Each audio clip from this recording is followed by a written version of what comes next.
Hello everyone, कैसे हैं आप सब। Reforms based and results linked scheme, जिसको हाल ही में केंद्रीय मंत्रिमंडल यानी कि यूनियन कैबिनेट ने जो है मंजूरी दी है, तो उसी के ऊपर जो है हमारा आज का ये वीडियो है, जिसमें हम डिटेल में डिस्कस करेंगे इस टॉपिक के ऊपर, जो कि आपके एग्जाम पॉइंट ऑफ व्यू से बहुत इंपॉर्टेंट होगा और जो भी आप कम्पिटिटिव एग्जाम्स के लिए प्रिपरेशन कर रहे हैं उन सब के लिए भी बहुत ही फायदेमंद होगा। तो इस वीडियो को जो है एंड तक ज़रूर देखिएगा, और अभी तक अगर आप लोगों ने हमारा चैनल सब्सक्राइब नहीं किया है तो प्लीज़ सब्सक्राइब कर लीजिए और साथ ही साथ बेल आइकन भी दबा दीजिए ताकि आपको अगला नोटिफिकेशन मिल सके। और प्लीज़ इस वीडियो को जो है एंड तक देखने के साथ साथ लाइक करना प्लीज़ मत भूलिएगा। तो चलिए आज का जो डिस्कशन है वो अभी शुरू करते हैं। केंद्रीय मंत्रिमंडल यानी कि यूनियन कैबिनेट ने जो है हाल ही में एक सुधार आधारित और परिणाम लिंक्ड पुनरुत्थान वितरण क्षेत्र योजना को मंजूरी दी है, यानी कि reforms based and results linked revamped distribution sector scheme जो है उसको हाल ही में यूनियन कैबिनेट ने अप्रूवल दी है। तो ये जो स्कीम जो है वो डिस्कम कंपनियों यानी कि विद्युत वितरण कंपनियां जो है उनके लिए इस बात को लेकर विस्तृत परियोजना रिपोर्ट डीपीआरएस प्रस्तुत करना अनिवार्य बनाती है कि वे जो है वित्त पोषण का लाभ उठाने हेतु, यानी कि ये जो मतलब फाइनेंशियल जो सपोर्ट जो है उसके लाभ उठाने हेतु जो है अपने परिचालन घाटे को कम करने की स्कीम किस प्रकार बनाती है। तो प्रारंभ में जो है यानी कि शुरुआत में जो है डिस्कॉम को दी गई प्रारंभिक समय सीमा 31 अक्टूबर 2021 थी। अब इसे बढ़ाकर जो है 31 दिसंबर 2021 कर दिया गया है। तो ये जो स्कीम जो है इसका उद्देश्य क्या है, इसका ऑब्जेक्टिव्स क्या है, तो थोड़ा सा उसके बारे में जानते हैं। तो अभी देखिए कि ये जो है वो साल 2024 से 25 तक जो है अखिल भारतीय स्तर पर एटीएनसी यानी कि कुल तकनीकी और वाणिज्यिक हानियों को 12 से 15% तक कम करना, इसका पहला उद्देश्य। देन उसके बाद आता है कि साल 2024 से 25 तक जो है एसीएस एआरआर अंतर यानी कि बिजली की कुल लागत और बिजली की आपूर्ति से उत्पन्न राजस्व के बीच के अंतर को शून्य करना।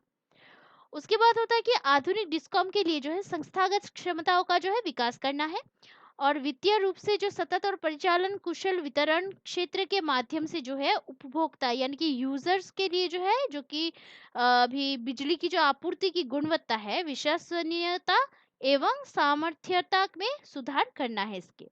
तो ये जो स्कीम जो है इसका अभी इम्प्लीमेंटेशन जो है वन साइज फिट ऑल दृष्टिकोण के वजह प्रत्येक राज्य के लिए जो है तैयार की गई विशिष्ट कार्य योजना पर आधारित होगा। ठीक है। तो इसका जो है कुछ मतलब स्पेशलिटी भी है, विशेषताएं भी है इस स्कीम की। इसका उद्देश्य तो अभी हमने अभी डिस्कस किया है, तो इसका जो ये जो विशेषताएं क्या है यानी कि स्पेशलिटी क्या है, थोड़ा सा उसके बारे में हम जानते हैं। तो इसमें देखिए कि प्रतिबंधात्मक सशर्त वित्तीय सहायता पहला जो है ये है। तो योजना को जो है ये जो स्कीम जो है आपूर्ति बुनियादी अवसंरचना को मजबूत करने के लिए जो है डिस्कॉम को सशर्त वित्तीय सहायता प्रदान करके सभी डिस्कॉम जो यानी कि निजी क्षेत्र के जो डिस्कॉम को छोड़कर जो है उसकी परिचालना क्षमता को, मतलब सभी जो डिस्कॉम जो है उसकी परिचालना क्षमता और वित्तीय स्थिरता में सुधार करना चाहती है।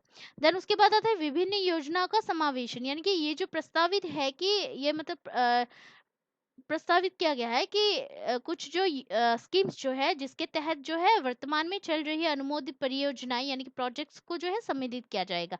जैसे कि पहला जो आता है एकीकृत विद्युत विकास योजना यानी कि आईपीडीएस।